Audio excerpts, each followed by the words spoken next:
There we go. There it is. Wow. Yay. All right. Well, there it is. Everybody give Caitlin a round of applause. And the crowd goes wild. Okay. Thank you, Caitlin, for getting all this set up. Make sure all the sound sounds good and everything. And yes, please. Oh, well, see, my mic, I guess, cut off. So there's that. There you go. Thank you.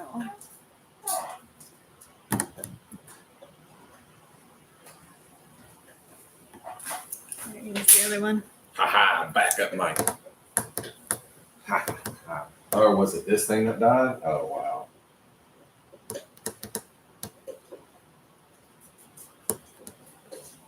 I think we have one. Hi, baby. All right, there we go. Everybody give me a thumbs up if you can hear me. Got a mic go down. Everybody comment a thumbs up if we're looking good. All right, here we go. I'm gonna keep an eye on it. I have you keep an eye on that. All right. Good? Yeah. Bruce, go like that. All right, guys, and you want this door closed? Yes, please. And we are live. So, anybody here with us? Again, you hear any echoing problems or sound problems, mic problems? There's, of course, mic's going dead on TikTok Live. Sorry, TikTok Live. I have to pull the mic.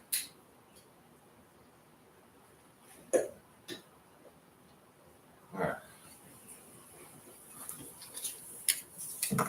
And the mics die, of course. TikTok Live, if you guys have any problems hearing me, you guys just let me know. Of course, you'll be able to rewatch this whole episode on our YouTube, or you can click over to our YouTube now. The link is in the bio there. If you're having any kind of microphone problems or anything like that on TikTok, just click the link in the bio, join the live on YouTube, and you guys shouldn't have any microphone problems there. So let's start this off with, I want to revisit some of the things we were talking about last night with Charlie Kirk and Erna. And if some of you guys were here with me last night, I know that I said some pretty controversial things about my take on it. Again, that is just my take on it. I do believe that overall observation is like both sides deserve each other right now. We've done nothing but resolve ourselves of accountability, and we have often landed in situations just like Erna, the young Ukrainian woman who was stabbed to death on a train by a large black man that was 2-3 times her size. And then, of course, you have Charlie Kirk, who was shot at one of his own public speakings on a college university at that. And the real reality of all of it is it is absolutely just sad. It is depressing to think that one of the most socially civilized countries in the entire world has things like that go on. So it's just, for me, it's absolutely just absurd to think that somebody can't go out, have a big public speaking like Charlie Kirk, and speak his opinion, have people disagree with him without wanting to bring violence to a person. That is absolutely unbelievable. I don't even know where to go with that, what to say about that. It's just, you know, and then you have everybody cheering on the left. Like you got people walking around college campuses asking, you know, college students how they feel about it, you know, and all of them say the same thing. They're just like, yeah, like we're glad it happened. Like it's like you're literally saying you're glad someone was assassinated and killed. And, you know, you're talking about someone who all they did was have a different opinion than yours. All they did was go around and give an open platform for diplomatic conversation. They weren't some warlord in West Africa going around and enslaving people and raping women and chopping kids' arms off and putting them into child slave labor camp or trafficking children or anything like that. Nothing like that. Not some crazy dictator that used the military to go around and commit genocide and all of these things. Nothing like that. Just a guy who had a difference of an opinion. The main difference of opinion, I'm going to put him on for you right now. And he was pro-life and he was pro-2A and he was anti-LGBTQ. And that apparently is just cause to celebrate his murder. I don't even know how you can land in a civilization where people think it's okay to talk like that. But again, it goes back to zero accountability. Just like the people who are cheering for Charlie Kirk's murder are him and the accountability. Oh, well, you said these things and you have hate speech and all of this stuff and you deserve to be murdered, are the exact same people who don't want to be held accountable for cheering for the murder of people. I mean, the level of mental gymnastics and the Looney Tune-ness of the perspective of people today is, I'm trying to, it's like Doctor Who level. Like you can't even make this up in a fantasy sci-fi film. It is absolutely unbelievable. And again, it just comes from the zero accountability.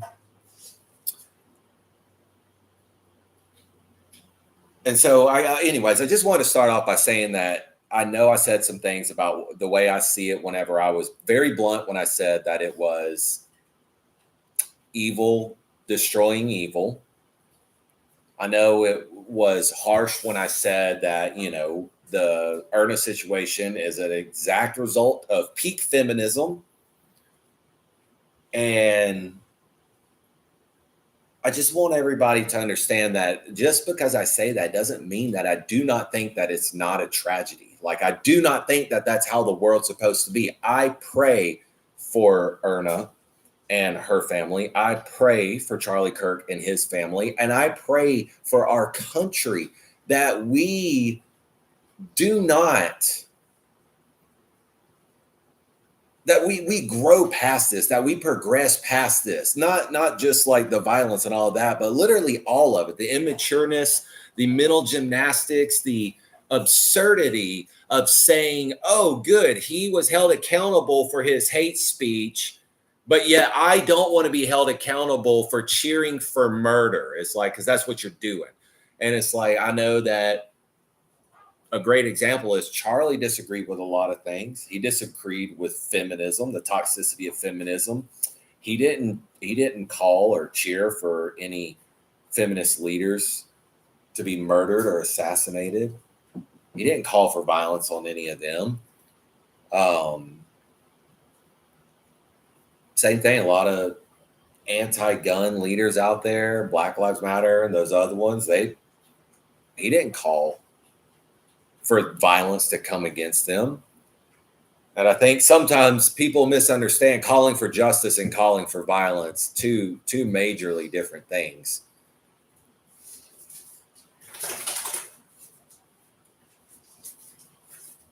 But I'm trying to wrap my head around, because that's what everything's been today. Everything has been today is Charlie Kirk on the anniversary of one of the most tragic mass murders that's ever happened in the history of our country. A lot of people probably didn't realize today was 9/11 because they're still reeling from the emotions set off by what happened to Charlie Kirk. That we no longer live in a country where you are safe to speak your opinion, which is being controlled by terrorists. That's what you are. If you think that going around and committing acts of violence against those who have a different opinion than you do, and you cheer for that, that makes you a terrorist. That's the definition of terrorism, is using acts of violence to intimidate or to silence your political opposition or your ideological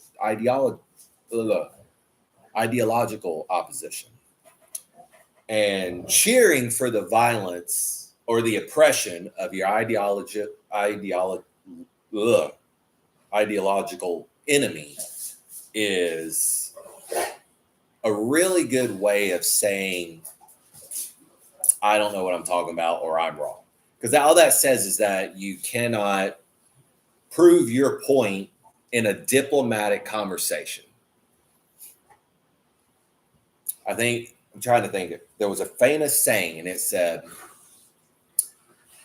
when you cut a man's tongue out, you're not calling him a liar. You're saying you fear what he has to say.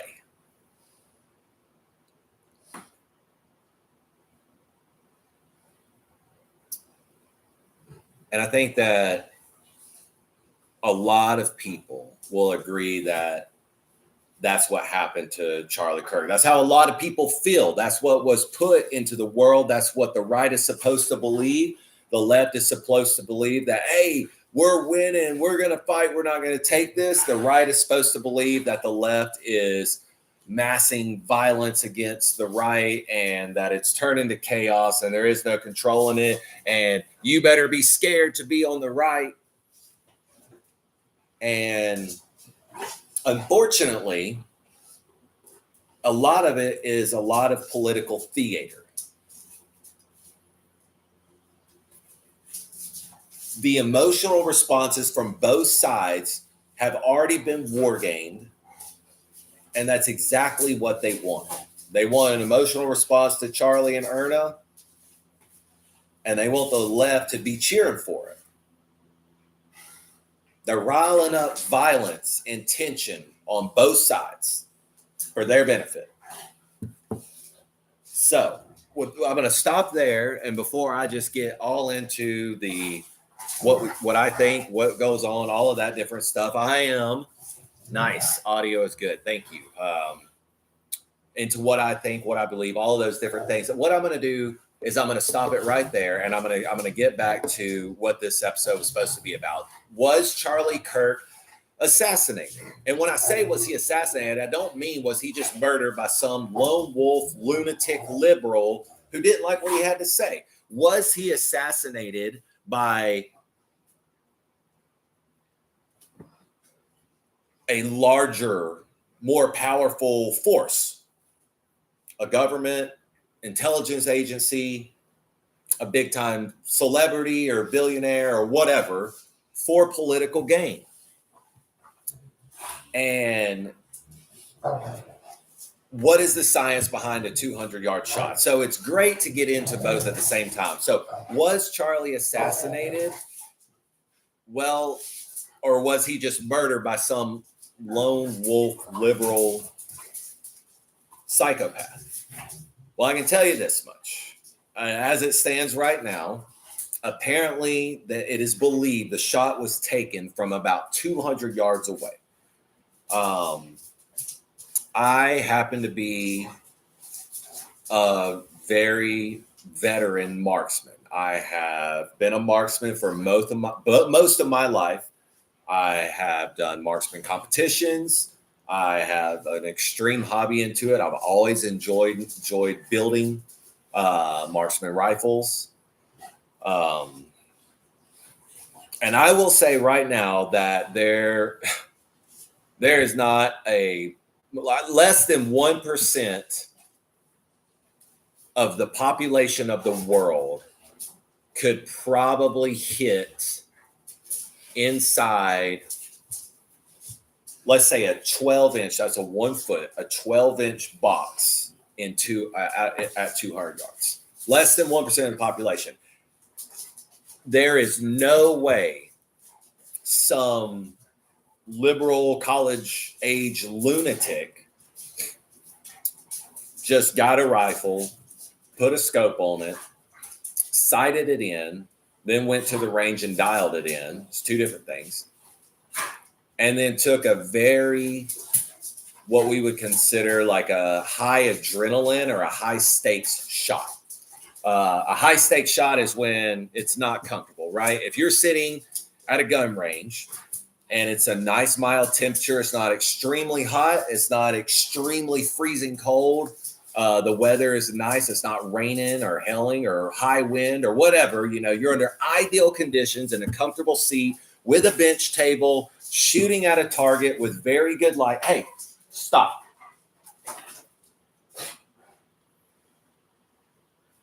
With very good light, then 200 yards is more realistic. But that's all right. So a high stake shot would be the opposite of that. That would be considered a casual 200-yard shot. High stake shot. If you've been in the woods for 3 days, it's freezing cold, you're getting rained on, you're dirty, you're hungry, you're tired, you haven't slept good, you've slept in a tent on the ground, it's extremely hot outside, it's snowing, you got high wind. All these different things can make for a high stakes shot. Well, probably about to commit murder on a roof in summer in front of thousands and thousands of people. You have high adrenaline. You're in a very uncomfortable sitting situation, and you have to get your heart very calm. Give me just a second. Okay, get me. Light.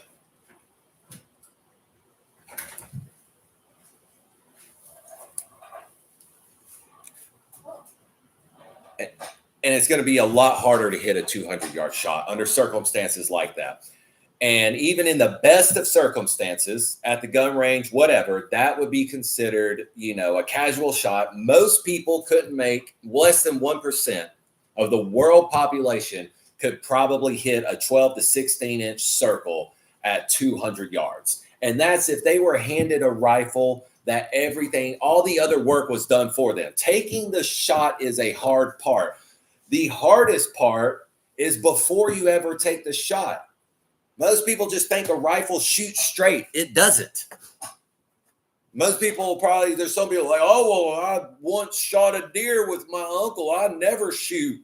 And he handed me a rifle and I shot a deer at 150 yards. And I'm like, okay, well, yeah, but he did all the hard work for you. He got the rifle. He bore sighted the scope. Then he took the rifle to the gun range, and he spent days dialing it in, which means you got to find the right ammo, the right grain for the right barrel twist, the right amount of power for the powder, for the length of inches of barrel you have. And then he dialed it in based on weather, humidity, temperature, windage. And he gave you a perfectly functional machine. And that's not an easy place to get. I have done that. Let's see.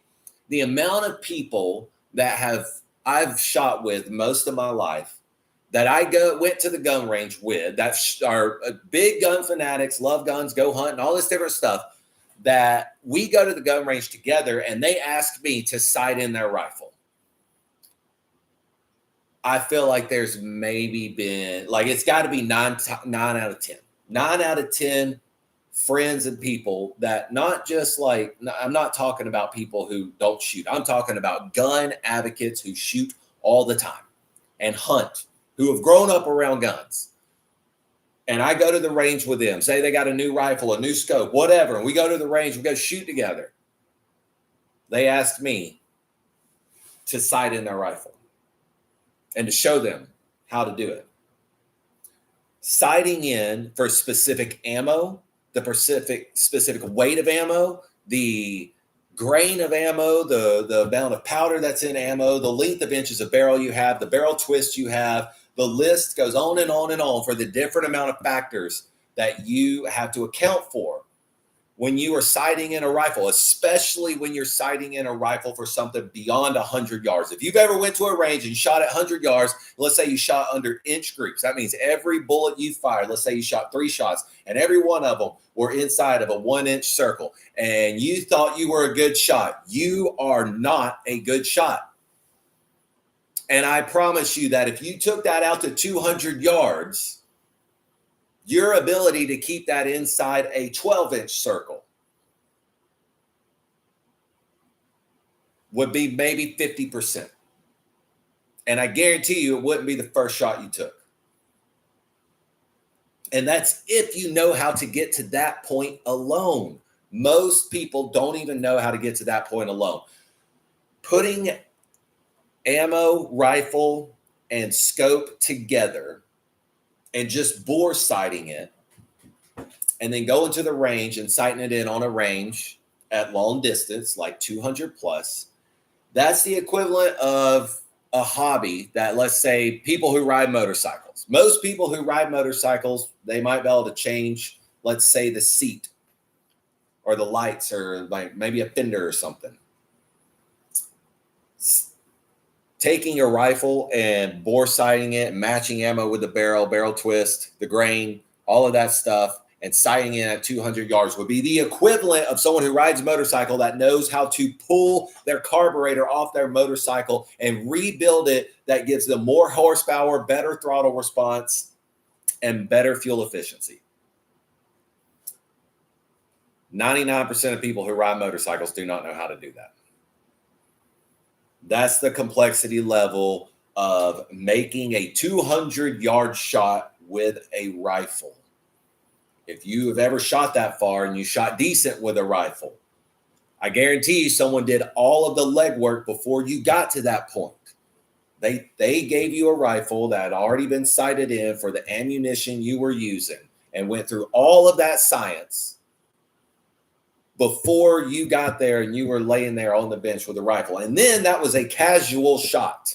You were at a gun range, most likely in ideal weather conditions, with ideal lighting. A lot of people don't understand that. Where the sun is matters. If the sun is behind you, outstanding. The sun is in front of you, your shot can get a lot more difficult. The sun is beside you, it can get a lot more difficult. The sun is behind you when you're hunting, well, that's bad because you typically have a silhouette. You have to be conscious of that if you're hunting. So a lot of things can affect a shot like that. The sun is in front of you, well, that makes it a little bit more of what we would consider a high stakes shot. You've added a level of difficulty to a shot. Hunters are very proud of how they shoot. They do not want to cause the animal harm. They want to make a good, clean shot that gives that animal a peaceful death. They do not want to be cruel. They do not want to make a shot and wing that animal, cause them a bunch of pain, suffering, and fear, which can also ruin meat. So you take in account of all of these things when you're making a shot. How long have I been out here? How long has it been since I've had water? How cold am I? Do I have dexterity in my extremities anymore? How long has it been since I ate? Am I low on blood sugar? What is my heart rate? If your heart rate is too high, you cannot make a good shot. And you're talking about the discussion of did a lunatic liberal who hadn't even been alive long enough to be around guns long enough to even make a shot like that. Did he have the capabilities of putting himself in a high stakes position in front of thousands and thousands of people, making we'll call it a 1% shot, because less than 1% of the entire world population could probably make a shot under those circumstances, and then have a completely clean escape? Well, if I was a betting man, I would say the odds are extremely, astronomically low that that's who took that shot. Was he assassinated? I mean, if all I have is the evidence to look at that I'm looking at, then I would say that there's a very good probability that for some reason a professional marksman, or at least somebody who had professional level marksman training or skills or experience, was the one who took that shot. They put together the rifle, they put together the ammo, and they knew what it was like to operate and take a shot, a long distance shot, in what would be considered very, very unfavorable conditions. Now, lighting was good, weather was good. I don't know about wind that day. I don't know about humidity. I don't know the level of stress that the shooter was under to hide, get on the roof, how fatigued he was, how long he had to make a shot. That matters, you know.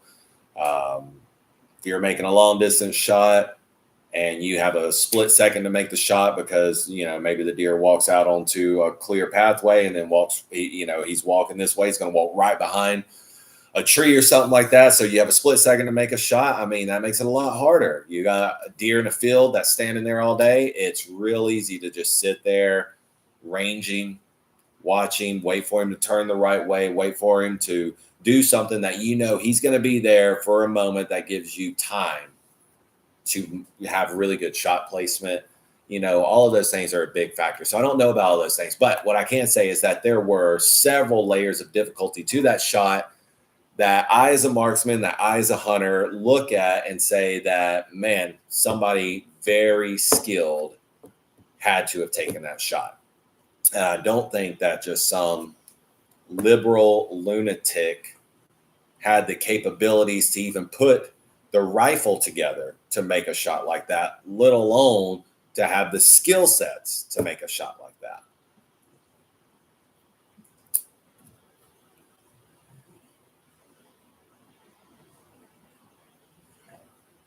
So why?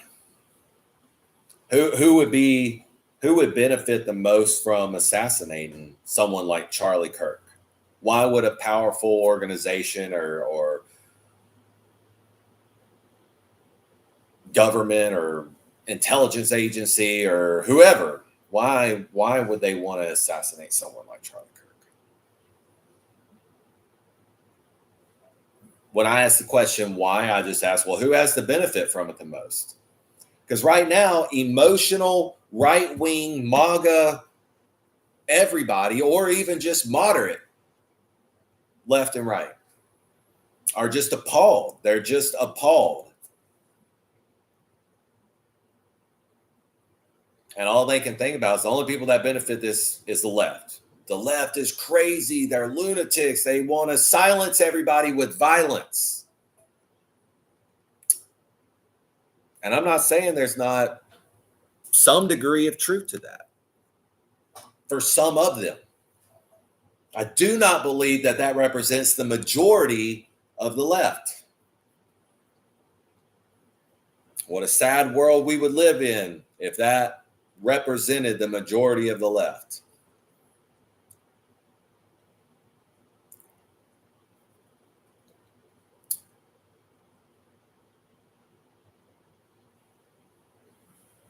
So who could benefit from something like murdering Charlie Kirk? Well, if I took Charlie Kirk and Erna's situation and I put them together. Now, when I say Erna, I mean the young Ukrainian girl, the 23-year-old white blonde who was stabbed to death in Charlotte, North Carolina on a public train station. And when I put those two things together and I think about, well, who has to benefit from this the most? And the only thing I can come up with, because I don't think that Black Lives Matter benefited from it. I don't think the left benefited from it. The only thing I can come up with of the people who benefited is most likely the people who want to use military force to patrol the streets of America, who want you to believe that crime is so rampant, that violence is so bad and so dangerous, and people are killing people around every corner. And now they're coming after MAGA people, white people, young white women. Well, that's a good way to get people to start begging for the militarization of law enforcement on the streets of American cities that they're already doing. You see what MAGA's done in DC? They're moving to Chicago. They're getting a lot of pushback about that. A lot of people are up in arms about that. That is unconstitutional. That is illegal. The Constitution very clearly states that a military force is not allowed to operate domestically. It's not allowed to enforce laws. It's not allowed to go after criminals. It's not allowed to be used against American citizens. But that's what's being done. That was done in D.C. They're preparing and doing that now in Chicago. ICE is already doing that all around the country. I don't care what anybody says. I'm probably one of the biggest pro-anti-immigration there is. Not that I just hate immigrants or anything like that. It's like, no, I just want a balanced economy. That's it.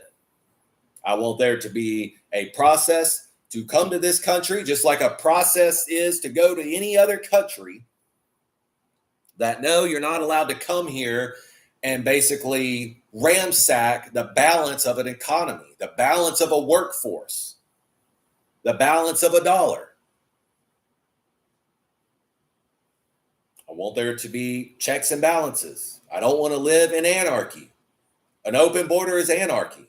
And a lot of people sit here and they actually think that immigration is about being nice and multiculturalism. And it's like, it's not. The Chinese paid Democrats and celebrities to make you believe that immigration is about helping people. It's not. It was to destabilize your country. They wanted your borders open so that they could send in tons of people and hide weapons and terrorists and other militants from foreign militaries to come through the border and hide in your country and post up.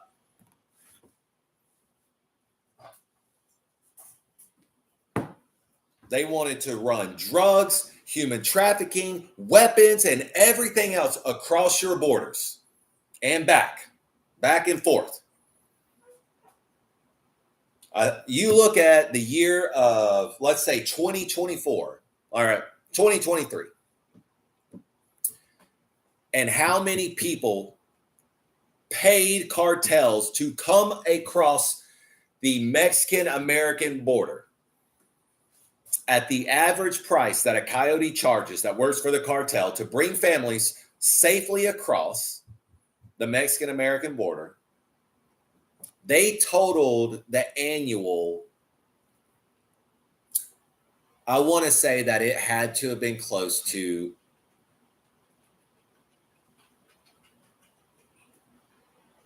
what was it? It was in the tens of billion. I'm sorry, I'm having a brain fart. As I looked this up, it was tens of billions of dollars. Now, some of you may not understand. I want to say it might have even been 100 billion. I think it was 400 and something billion. Anyways, some of y'all may not understand that big of a number, and that's okay. You're not supposed to. That is astronomical. But there is not enough poor families in all of Central and South America, with all their money combined, that could even equal hundreds of millions of dollars. And the amount of money paid to cartel was in the tens of billions of dollars. Where did the money come from? Well, it's not hard. Who has the biggest interest in destabilizing our border? Who has the greatest leverage over Mexico? China. Look it up. The biggest trade partners in crude oil, gold, a lot of things. You name it. China is the biggest trade partner with Mexico.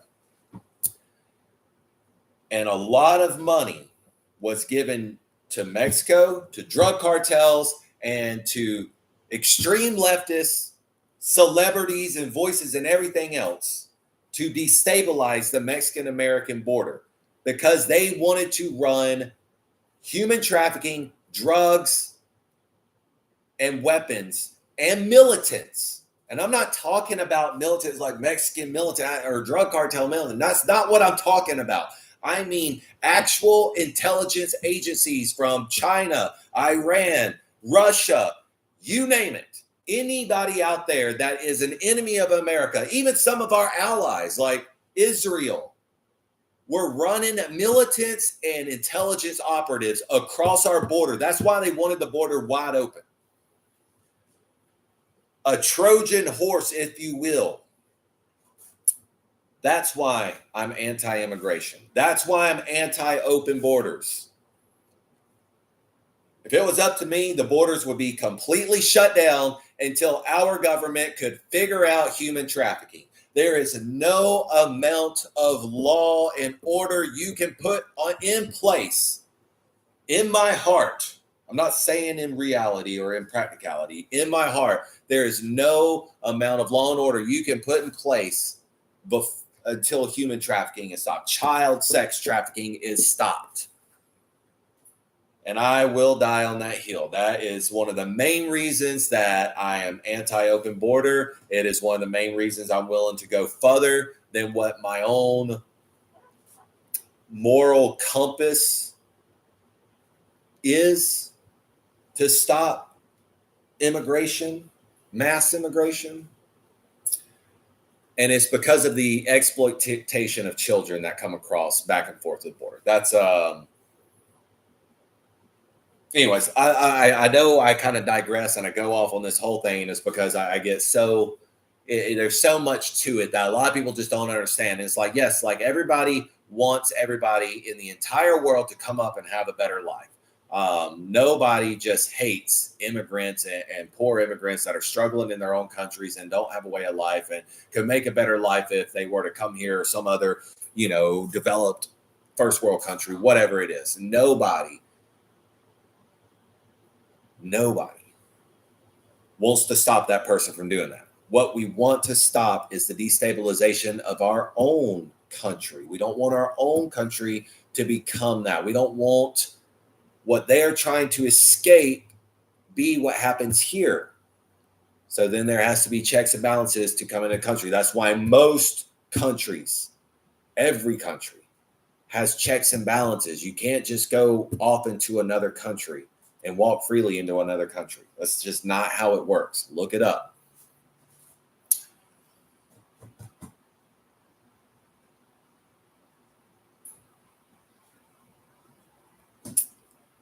I digress a lot into immigration.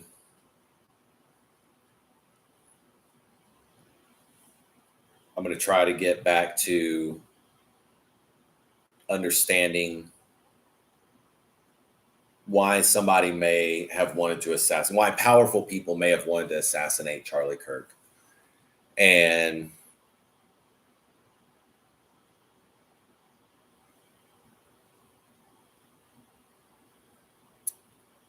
I don't think that it is unreasonable to consider the option that the people who want to use military force domestically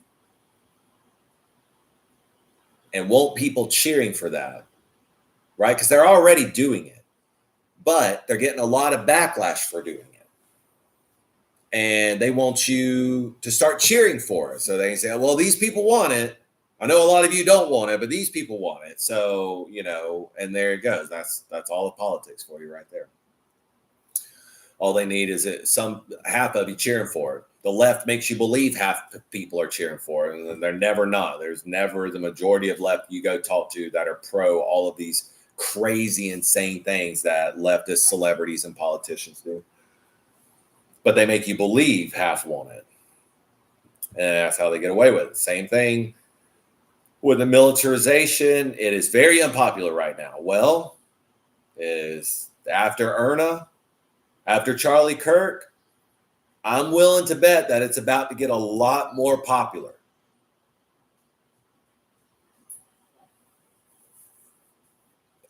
And that's what we would call motive in the criminal justice world. That is just something that I'm not saying that's what's happened. I'm not saying that, that is fact. That is just a hypothesis. That is me looking at people who have to benefit from it, people who have to lose from it. A lot of people might easily go into the thought of like, well, it's clearly the left. Now the left can call for more gun control. And yeah, that's like a very small, that's a very, very high risk and a very, very small reward. Comparatively to other acts of violence that gun control advocates have always coattailed. I think anybody in the gun community kind of understand that's like, man, if I was going to call for gun control, I would probably coattail after a bunch of young children were murdered by a gun, maybe in a school or a church or something like that. That was going to have a lot more momentum. You would be able to snowball that a lot more and actually get people to start considering more. Shooting a public voice who was pro Second Amendment, do it, in a sense of in the middle of public in front of thousands of people, very high risk situation of getting caught and blowing the whole up. To me, that was why I was like, well, it just doesn't seem like the most likely operation for a powerful person or intelligence community that was trying to push gun control. It seems like they're a lot smarter than that. And if they were truly trying to push gun control, that they would most likely use a much more effective operation, like the mass shootings we've seen in the past. Which you also have to, consider. Like I've considered many times, who was the most to benefit from some of those mass shootings? And it's hard to say that gun manufacturers and ammo manufacturers weren't the biggest beneficiaries to some of those mass shootings. Not saying that there's any evidence other than that, and not saying that that's what I believe. I'm saying that I like to consider everything before I start siding with anybody. And I'm sitting here looking at the Ernest situation and then the Charlie situation that directly follows the Ernest situation. And it's just real easy to kind of see the buildup of like, well, if I was wanting to militarize law enforcement and put Marines on the street of American cities, well, let no good crises go to waste, because this is the perfect alignment of events. And I guarantee you, people are going to be begging for it. People are going to be cheering it when Trump is like, we can't allow this to happen anymore. I'm sending troops to Charlotte to clean up the streets, sending troops to Utah to clean up the streets. Well, Alabama universities, they got threatened today. They went on lockdown and canceled classes. Well, I'm sending troops to Birmingham and Tuscaloosa. And it's just, man, that's a really dark, slippery slope that I don't want to see America go down. And, how law enforcement handle these things and what they're doing and everything else, that's a whole episode in itself that we will be having come up very soon. We're going to talk about, how law enforcement, why is crime so bad when law enforcement, courts, and federal law enforcement have been given unlimited power, virtually unlimited power, and no longer even abide by the Constitution in any way. And you have cops everywhere saying, oh, well, that's how it has to be to keep us safe. Well, where is anybody safe? Look at Erna, look at Charlie. Like, look at the Patriot Act. Like, the NSA has the ability to look inside your house and use your Xbox to paint 3D images of where you're walking around in your house.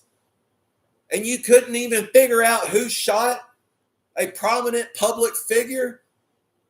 with the Patriot Act and the NSA and them being able to tap into every computer, every phone, and everything else at will, without a warrant, without congressional approval, without anything, just at will. The Patriot Act and the NDAA allows them to do whatever they want. And they tell you, well, that's to keep you safe. Well, where the fuck are we safe? Charlie Kirk wasn't safe on a college university in front of thousands and thousands of supporters. And you can't even catch the guy who shot him. I thought that's why we had the Patriot Act. You should be able to catch that guy in 16 minutes. You still don't even know where to go. You maybe have a POI. Maybe. And then you have some antique musket that was found in the woods. Oh, this is the weapon in question. No, it's not. The weapon in question is probably already buried on the grassy knoll. I think someone took a 200-yard shot with a Mosin Nagant from World War I.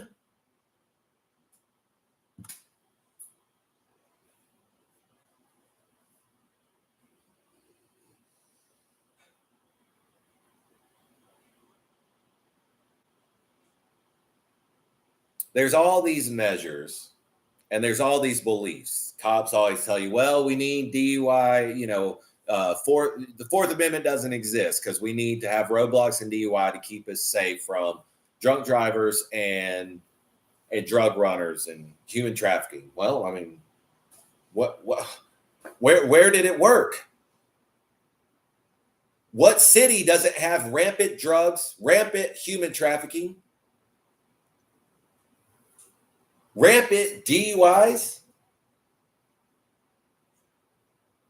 Uber and Lyft did more to resolve DUIs than the decades of DUI checkpoints.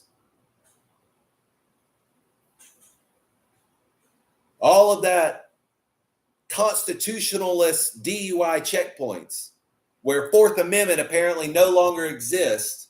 It was like, well, we lost all the freedom and we got none of the safety from it. Thank God the free market could correct some of that. Uber and Lyft saved more lives, even though cops were allowed to jerk you out of your car. Oh, well, I smell alcohol. No, you don't. You're just saying that. Well, then I'll get a dog here. It's like, well, just search the car. I don't want to wait for all that. Just search the car.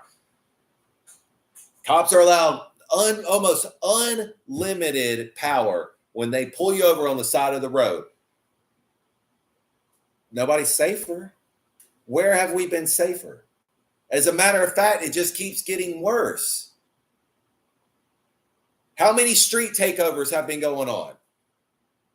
How many people are getting shot at these street takeovers? How many people are pulling up to houses with fully automatic locks and robbing cars or breaking and entering, home invasion, murder? Well, I thought that's what we gave all the power for. That's why our cops have tanks and M4s and flashbangs and full kits, armored personnel carriers. Police aren't supposed to have that. That was supposed to be illegal by the Constitution, but police have that. And they needed that so that they could be safe and they could keep us safe. What city are we safe in? Let me know where that worked. Well, now we've given the NSA. Look at what was his name? Snowden.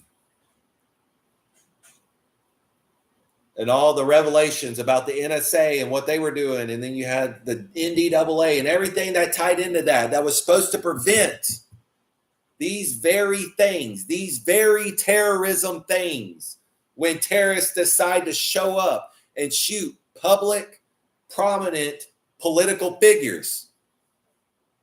Not in their home, not in private, not in the woods, not in passage somewhere. Nope. In the middle of a public press conference or tour or whatever it was called, on the middle of a college university in front of thousands and thousands of people. And they still don't, they don't even have a suspect yet. They don't even have a weapon yet. I guess they say they do. They have a weapon of interest. Apparently, some musket they found laying in the woods. And now they're showing us this picture online of some kid. I mean, it don't even look like he could hit water if he fell out of a boat, but I'm supposed to believe he made a shot at 200 yards that could take the wings off a gnat's ass.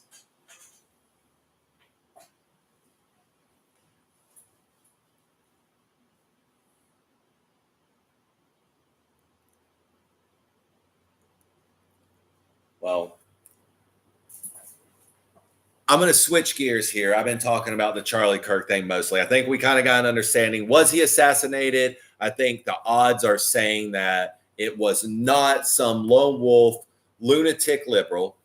We went over the science of making a 200-yard shot, which kind of further compels you to believe that it would be pretty astronomical if it was some lone young liberal psychopath that made a shot like that even knows the science or would understand how to make a shot like that.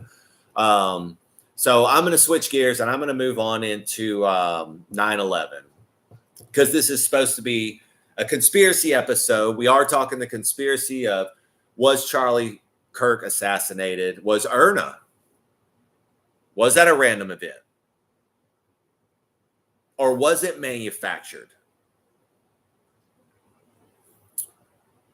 But I want to talk about the conspiracy of 9/11.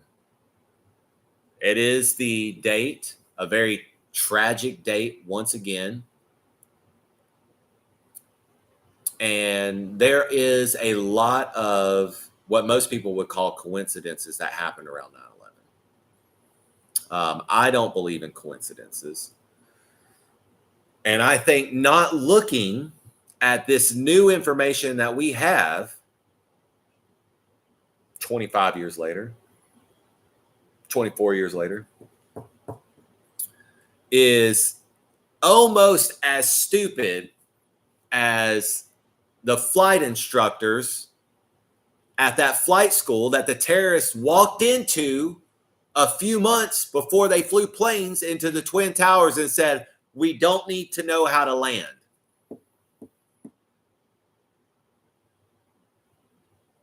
So apparently these guys, the suspected terrorists who hijacked the planes and flew them into the World Trade Center, these were a handful of middle-aged Muslims from the Middle East who like to party and visit strip clubs and snort cocaine. They carried out what would be considered the most complex terrorist attack on American soil, complex and coordinated terrorist attack on American soil. They successfully hijacked 4 planes because they had the 2 into the trade centers, 1 into the Pentagon, and 1 into the ground. Apparently, the passengers overpowered them and the plane ended up crashing into the ground. So they hijacked 4 commercial airliners with box knives and scissors. Yeah, I mean, you're talking about a plane that, I mean, there's usually like 200 to 300 people on a plane like this. These weren't small planes. And then they flew wildly off course for like 3 hours, 3 or 4 hours, without ever being intercepted by a military jet or military aircraft or anything like that.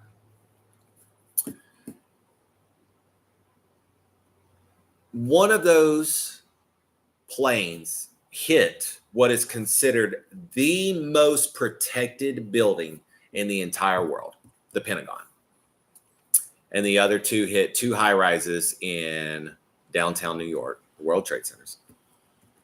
And this was all coordinated by some guy in the mountains of Pakistan and Afghanistan with a laptop and a satellite phone.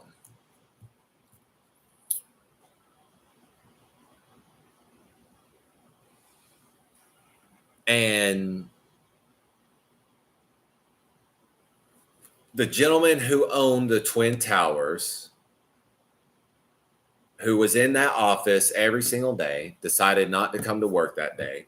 He had just taken out a major insurance policy on those buildings. And then the part of the Pentagon, and this is verifiable information, you can look this up. And then the Pentagon, the part of the building that was destroyed by the plane that hit the Pentagon just so happened to be the very, not just room, but the part of the Pentagon where an investigation was taking place, because the day before, Donald Rumsfeld had announced that they could not account for $1.7 trillion in taxpayer money. And so they had opened an investigation in an entire wing of the Pentagon to try to find $1.7 trillion of American taxpayer money. And a plane hits that part of the Pentagon the very next day.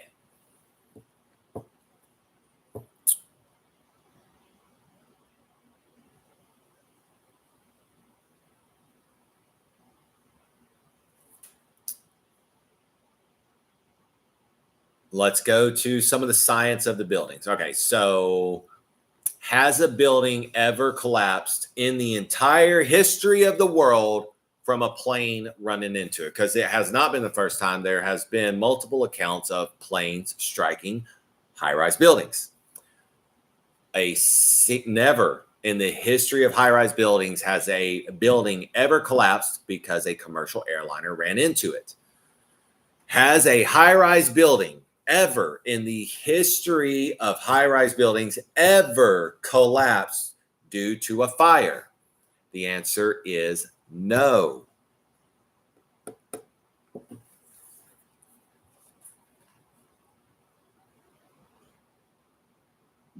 Are high-rise buildings specifically engineered to withstand a commercial airliner slamming into them without collapsing? Most high-rise buildings, including the Twin Towers, are designed to be able to withstand at least 3 to 4 commercial airliners slamming into them before they lose structural integrity and pose a risk of collapsing. Was there a third building that collapsed by fire that day on 9/11? Yes, World Trade Center 7. They say that debris, flaming debris from the collapse of one of the world towers, when it collapsed, shot debris out. Well, some of that debris was on fire and apparently started a lobby fire in World Trade Center 7. And so you got the two big buildings, the World Trade Centers, okay? That's WTC 1 and 2.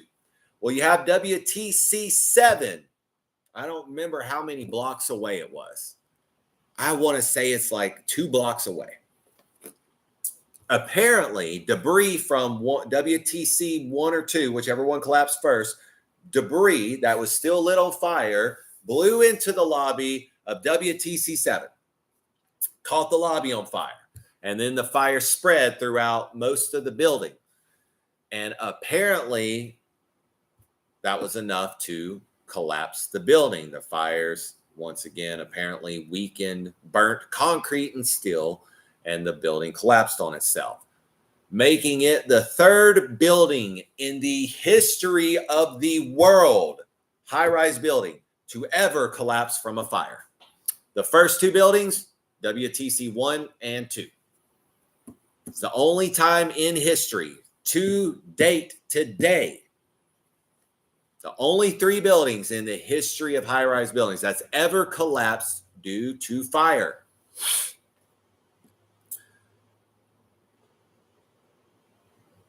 I think that makes, and then you go over it. What happened to the 9/11 committee? The 9/11 investigation committee that was supposed to be investigating 9/11. Why was it disbanded? Why were all of their files sealed and or destroyed? And why was it disbanded? What did we ever learn? I think there was a YouTube that one of the guys who led that committee in that investigation, I think that he actually did an interview on a podcast, and they made a YouTube video about it, about like what they had actually found and why they shut that investigation down. And basically, they shut the investigation down because they were finding evidence that pointed to that those buildings did not collapse because airlines hit them. And they were finding stuff that was very fishy, a large transfer of money from insurances and taxpayers. There were phone calls that were made telling people not to go to work that day that worked in WTC 1 and 2.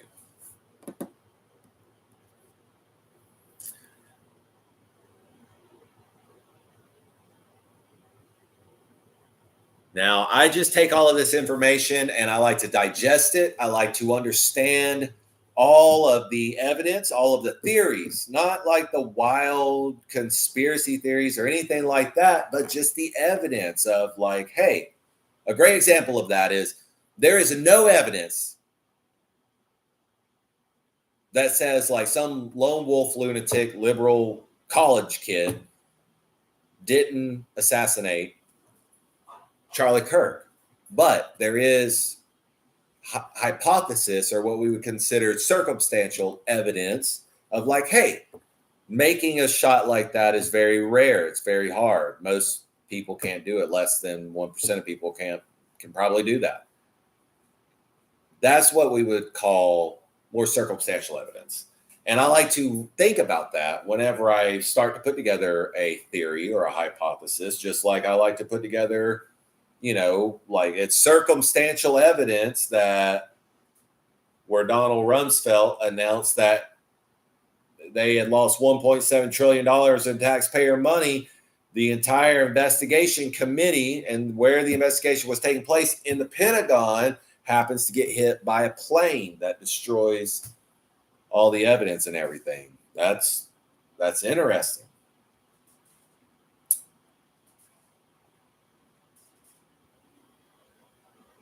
It's interesting that apparently, a bunch of guys came here from another country that like to go to strip clubs and party and drink alcohol and snort cocaine. Went to a flight school and said they did not need to know how to land. And then apparently pulled off one of the most complex, coordinated terrorist attacks anybody's ever seen in this country before. So there's things like that I like to consider.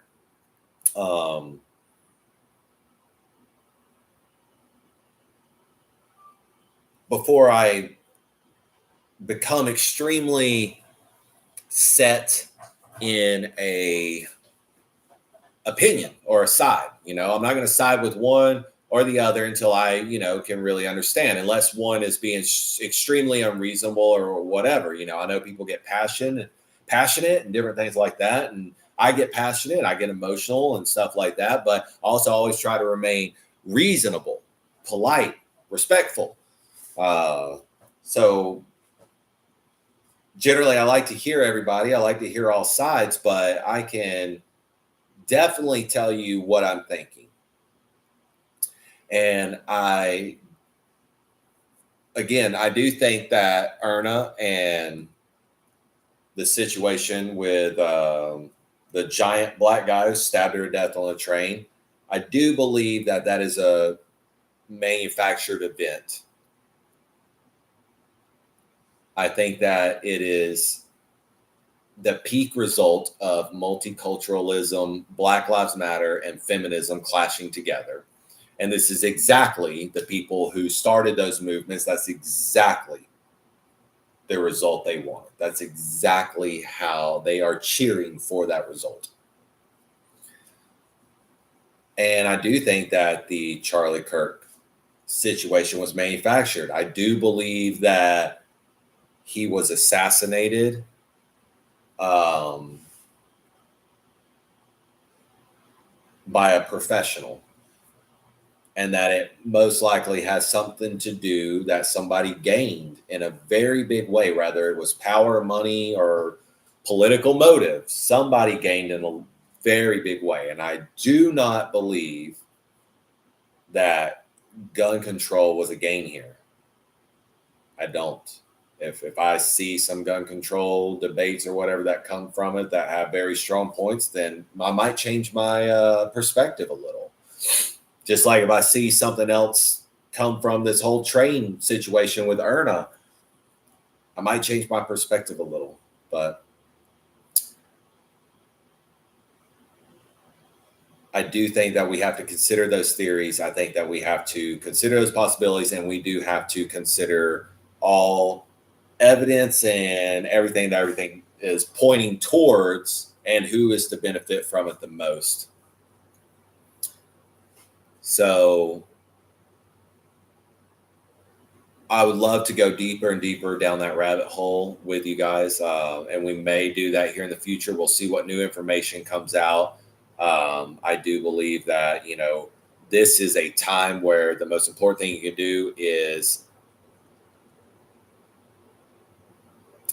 for one, pray for the family of Erna, pray for the family of Charlie Kirk, and pray for peace and cooler heads in our country. I do think that anger is the very goal of all of this. Whether they were manufactured or not, anger is the goal out of this. And they want you to feel isolated. They want you to feel scared. They want you to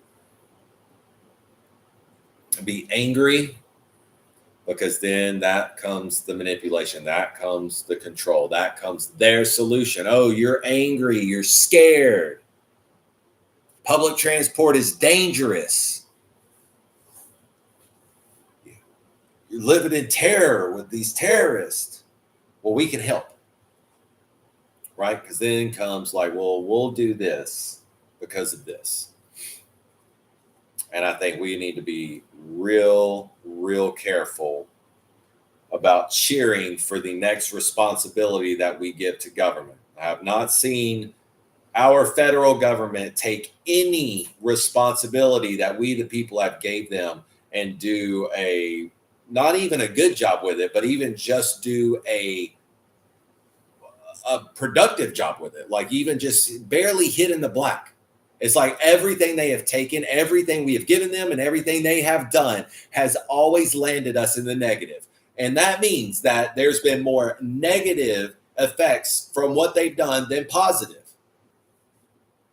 There's been zero benefits to any responsibilities or tasks they've taken on.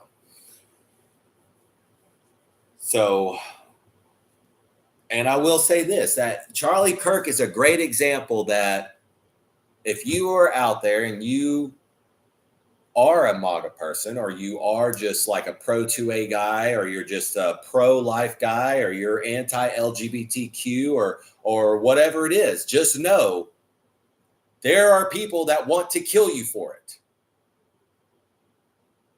So train like it. Act like it. Be accountable for your own safety, your own defense, your own awareness, your family's safety. Don't be like Erna and think that you are allowed to just walk around with zero accountability for being who you are and what you believe. Unfortunately, that is not the world we live in. It should be the world we live in. It is not the world we live in. And let's stop pretending like it is. The time is now to take responsibility for your own safety. The government is not going to save or protect you.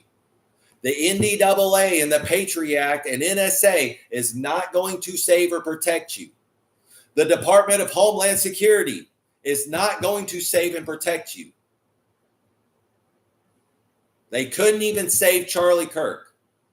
They couldn't even save a little bitty, alone, 90-pound, pretty white blonde. They're definitely not going to save you.